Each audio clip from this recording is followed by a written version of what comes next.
Now I am going to introduce Charlie Colgan to open up the future and energy choices. Obviously, when you come to the subject of energy, the range of issues that you have to consider is quite large. We're going to focus today on 4 areas, 2 relating to the electricity provided to the region, and 2 related to the sectors that Ben identified as really critical: building efficiencies in the building and built environment, and efficiencies in the transportation system. But energy policy is a particularly thorny subject. It's very similar to Rubik's Cube in the sense that it has many dimensions. The dimensions are confused, they're all mixed up, and the problem in energy policy is to get them somehow twisted around so that they make sense. If you think about the cube, there are 6 sides, and each side kind of has 2 dimensions to it. And I'm just going to use that metaphor to talk a little bit about some of the things that we have been exploring this past semester in our seminar. One is the distinction between megawatts and negawatts. The competition between how much power do we have to produce and how much can we save. This is a huge issue, particularly in electricity, but it's an issue across all energy types. 35, 40 years from now, how much will we have been able to save and how much more will we need? Forecasts are very difficult to do given these competing forces. Supply and demand. The intersection of supply and demand is price. Maine produces a lot of energy, it imports a lot of energy. It pays higher prices for some things and lower prices for others. It has markets that are very competitive and markets that are barely competitive. How do those markets work together to determine the price that we pay and the price we are willing to pay for the energy that we use? The big one that gets a lot of attention these days is fossil fuels versus renewables. Wind power, hydroelectric power versus natural gas are a major issue that we face in terms of our electricity supply in the future. A major tension exists between old habits and new technology. There's lots of new technologies out there, but our old habits have a tendency to get in the way. And how fast we can adjust our habits to the new technologies that are available. And finally, 2 more: public policies versus markets. We allow markets to do some of the work for us, but public policy heavily influences those markets. How much should we allow markets to do their work? How much influence should we have over them? What should our policies be? And how should markets and policies work together? And should we be looking at a centralized system or a decentralized system? In the wake of Hurricane Sandy, a lot of people are looking at the widespread power outages in the mid-Atlantic states and saying, wait a minute, do we really have to have this great big centralized grid? Are there ways to bring that down to make it more resilient and less fragile? And there's a substantial debate right now in energy policy between big centralized systems, which have been the dominant form, particularly in electricity and petroleum products, and much more local systems. The ideal, of course, is the solution. The only problem with the solution is this. There is more than one cube, and each cube is in fact n-dimensional, not just 6-sided. I've simply shown the simplest version of it. And we all know that Rubik's Cube has a tendency to be treated more or less this way. And in fact, I would say that this pretty much summarizes the way in which we've done a lot of energy policy over the last 40 years since the Arab oil embargo brought energy to our attention. Our job is essentially to do better than this, to find ways to take those contending forces and pull them together into some kind of way that makes sense. So to do that, we're going to talk about the various efforts that we've looked at. As I said, we're going to start with a discussion about electricity, and for that, I'm going to turn it over to Nancy Varin. Sit over here.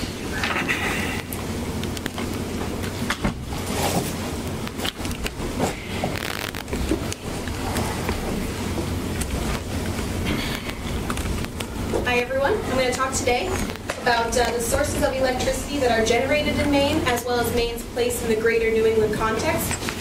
And in order to do that, we're going to look first at Maine as part of ISO New England, Independent System Operator of New England, as well as the deregulated competitive electric market within Maine. We're going to talk about the public policy and stakeholder values and perspectives that will continue to shape the electricity market as they already do. We'll also talk about the Maine and the federal laws that continue to keep the focus on developing renewable sources of electricity, and we'll talk about the values and technological developments that will determine future sources in Maine. So as you may know, ISO New England provides the oversight for the most of Maine's electricity grid.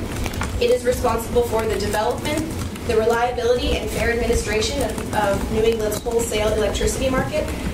Essentially, they are the gatekeeper for wholesale electricity providers, and they determine the tariffs, the terms, and the conditions of entry onto the New England power market for wholesale producers. Let's see. They work with member utilities within the different states in order to plan for demand and future demand that's going to be placed on the grid. They're also independent of all utilities and all stakeholders within the market. So they have that regulatory ability because they are not involved with any of the people in the market. Within the structure of ISO New England, electricity is generated, transmitted over long distances on high voltage lines, and then finally delivered to the market by different utility companies. Maine's market is deregulated, and it was deregulated starting in the year 2000. And what this means is that generation is not coupled with transmission and distribution. So utilities that were involved in transmission and distribution, called T&D, had to cease their generation in 2000.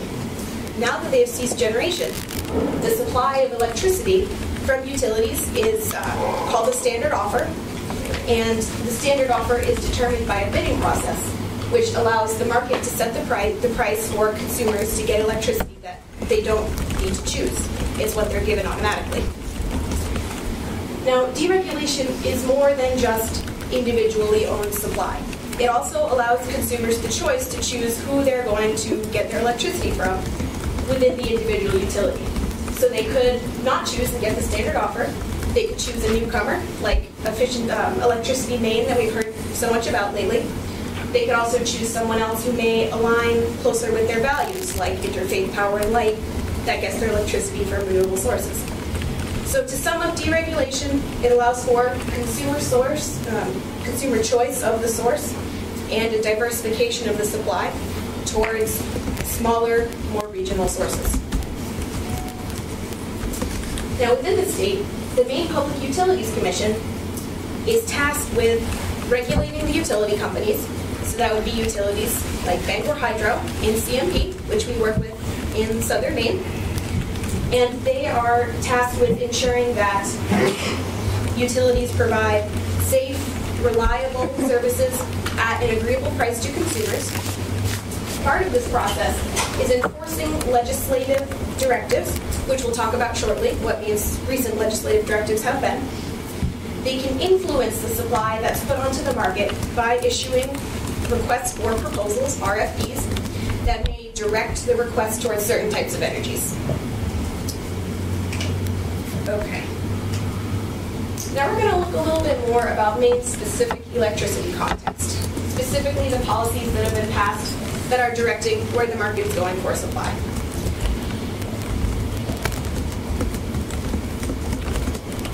In the state of Maine, this recently has been done through essentially subsidies for certain types of energy that the government wants to develop. Maine's renewable portfolio standards were first enacted in 1999 and initially required that 30% of retail electricity sales come from renewable resources. In 2006, this was updated to require 40% of Maine's retail electricity sales to come from renewable sources in 2017. So that's something Maine is working towards, and it is obligated within statute, so that's something that the Maine Public Utilities Commission is doing as part of their work in order to encourage suppliers to contract with Maine utilities and provide renewable energy. Maine also has wind power goals, but those are not strictly enforced by statute. They're simply goals, and we'll talk a little bit more about that later. And the Ocean Energy Act of 2010 authorized the Maine PUC to contract with suppliers at rates that are higher than the market would usually support, specifically for tidal generation and offshore wind power generation. And this is a good place to point out that in eastern Maine, off the coast of Washington County, the first ever tidal generation electric facility that's hooked up to the grid has begun generating power. So that's clearly there's been some success thus far with the Ocean Energy Act of 2010. Now on the topic of offshore wind, still in development, the PUC is negotiating with the Norwegian firm Statoil, who has put out a proposal to put 4 turbines off the coast of Maine. Recently, the PUC has declined an initial offer by Statoil, citing 2 reasons. First, that it did not provide enough benefit to the people of Maine, and secondly, that the price they were willing to put electricity on the grid was too high above market price. So it was above even what they would accept above market price. So they're continuing to work on that. As some of you may have heard in the Bangor Daily News today, there's also a group with UMaine's Advanced Structures and Composites Center that is putting together an application to also be one of the first firms to develop offshore wind in Maine. Okay.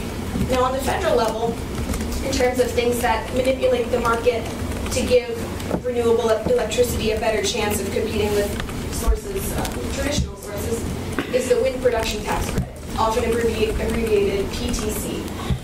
Now this credit provides a benefit, a tax rebate, for qualifying renewable energy projects. This is essential for developing wind power projects in Maine and across the country. It is up for renewal by Congress, and if it is not renewed, it will expire December 31st, 2012. And if it does expire, it will be a significant barrier to developing wind power projects in Maine. Certainly something to keep an eye on. Okay. So Maine's energy mix is currently determined by decisions about values made by stakeholders, such as yourself and me, and our policymakers and people within the companies that have a stake. As legislation has indicated, the state of Maine supports reduction of greenhouse gas emissions, developing green technologies, and the future of stability of prices. Values can change based on the administration, based on salient issues of the time, and based on changes in public sentiment. We've seen some changes recently politically with different administrations in terms of what the values they should support should be. Some may make the argument that if low price is the ultimate value to be supported, the ideal mix of sources in Maine might look more like increased natural gas, bring more coal back into the mix, and bring in cheap hydropower from Canada. So it depends on what your values are, what type of electricity mix you like to see in Maine. So one of the examples of values that we noticed in the Cumberland County Energy Plan was increases in efficiency across all sectors of energy. While we think this is a great goal, it's important to keep in mind, excuse me, that when you're looking at overall electricity demand, if it becomes cheaper to use electricity, consumption of electricity may actually increase. So that's something important to think about when you're weighing these issues.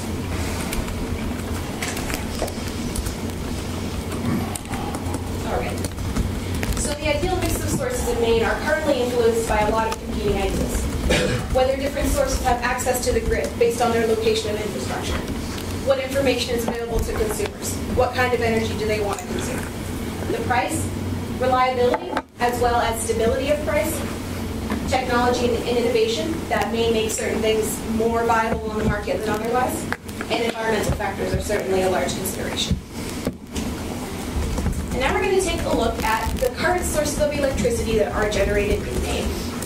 As you can see, natural gas is the green. It's the large one that starts increasing after 2000, and that's clearly become a very large part of Maine's electricity mix.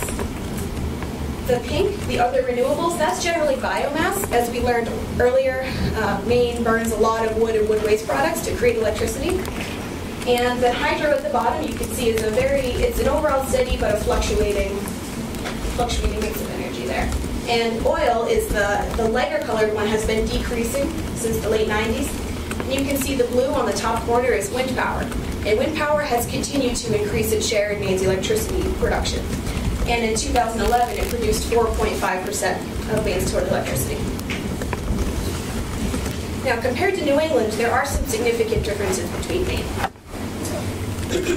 New England, as a whole, produces much more nuclear electricity, much more coal-based electricity.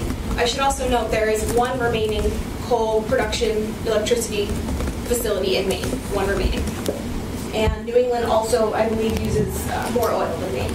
Maine produces more hydropower on average than New England, more wind power. It also uses more natural gas than New England states on average. Okay. Also, Maine consistently leads the nation in generation of electricity from wood and renewable products, as we saw earlier. So in 2011, it's interesting to note Maine's net electricity generation from renewable energy resources, almost 50% of Maine's net electricity generation was from renewable resources. 25% from hydroelectricity, 21% from wood, and 4.5% from wind, which is much higher than many other states on average. Okay. So here are some consumption numbers by sector. You can see the overall consumption on the top in yellow has remained somewhat stable since 1990, fluctuating with ebbs and flows in the economy. Now, the industrial sector has begun to decline starting in the late 90s to the point where residential and commercial sectors now use more electricity than the industrial sector does. And it's also something to consider when we're looking at this slide and the previous slide. Maine produces almost enough electricity in order to meet its demand. However, we still export a lot of electricity out of the state, and we still import a lot of electricity in the state. So something for you all to consider is local generation, a value that you want to support. Is it something that we want to be cognizant about going forward? Okay. Now we're going to wrap up by explaining what we think the outcome is going to be of some of the values currently held by state government. First, we believe that new renewable resources will continue to be expensive when compared with fossil fuels without subsidies. Unless technology greatly improves, unless the cost of technology goes down, renewable resources such as wind power are going to continue to need government subsidies to compete on the market with traditional sources of fuel. The future of wind power remains promising as long as support continues from different sectors of government and from the public. Natural gas may conflict with values in Maine, but we're currently heavily relied on that source because it has a very low price in comparison with other sources. And we're currently importing gas from Canada. As you know, the pipeline, there's one from Quebec and one from Nova Scotia that come down, and I believe they meet in Portland, if not here. Yeah, in the area. So currently we're importing from Canada, but we're not taking advantage of the domestic shares of natural gas that are found in the Marcellus Shale area. So that's something to consider as well. Are we going to continue using natural gas even though it may conflict with the values that the state has been supporting recently? Hydroelectric power from Canada is a big question mark. It may become a bigger player depending on policies approved by the state. Currently, hydroelectric power does not qualify under Maine's renewable portfolio standards. So that's certainly something to keep an eye on in the future, whether Maine will continue to not get large amounts of cheap hydropower from Canada, or whether it will go in that direction. Also, within the hydroelectric power question is whether or not Maine will be used to transmit hydroelectric power through the state. There's a proposed project called Northeast Energy Link, which is proposed to run under Route 95, starting in eastern Maine around Calais, running under 95, and connecting with the ISO New England grid in Tewksbury, Massachusetts. That's currently in the permitting process. It would be a DC transmission line, so it would not supply hydropower onto the Maine grid. It would connect with ISO New England. But it certainly it seems like a step in the direction of using Canadian hydroelectric power in Maine. And I think that